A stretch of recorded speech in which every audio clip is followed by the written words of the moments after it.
అద్భుతాలు, దేవుడు చేసే అద్భుతాలు పోగొట్టుకుంటున్నాం.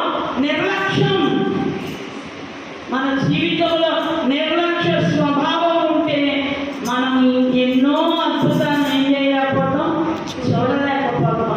శిష్యుడు యేసు ప్రభు చెప్పిన మాటలకి విని ఏం చేశాడు? అద్భుతం చూశాడు. మరి మన జీవితాల్లో కూడా అద్భుతాలు జరగాలంటే రండి వాక్యంలోని వెళ్దాం. మత్తయి సువార్త వాక్యం చదువుకొని ప్రార్థన చేద్దాం. మళ్ళా మత్తయి సువార్త 7వ అధ్యాయము పేజీ నెంబర్ వచ్చి 8వ పేజీ. క్రొత్త నిబంధన గ్రంథంలో 8వ పేజీ. మత్తయి సువార్త 7వ అధ్యాయం 15వ వచనం నుంచి చదువుతామండి. అబద్ధ ప్రవక్తలను గురించి జాగ్రత్త పడుడి. అబద్ధ ప్రవక్తలను గురించి జాగ్రత్త పడుడి. వారు గొర్రెల చర్మములను వేసుకుని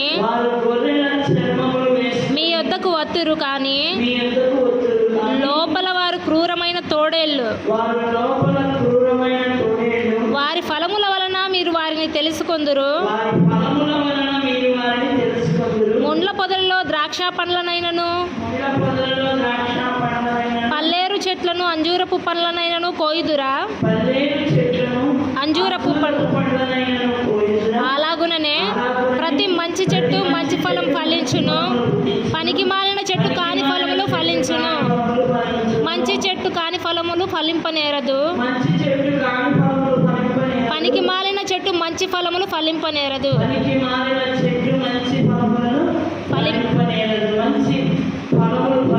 ప్రతి చెట్టు నరకబడి అగ్నిలో వేయబడును.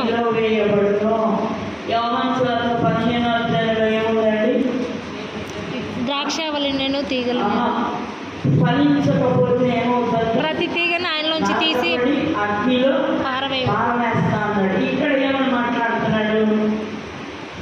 ఇక్కడ కూడా అదే మాట్లాడుతున్నాడు. మంచి ఫలంలో ఫలింపని ప్రతి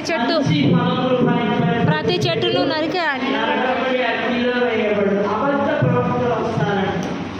జాగ్రత్తగా ఉండాలంట. మనం ఎలా ఉండాలి? జాగ్రత్తగా ఉండాలి. అబద్ధ ప్రవక్తలు, అబద్ధ బోధకులు ఉన్నారు అని బైబిలే చెప్తుంది.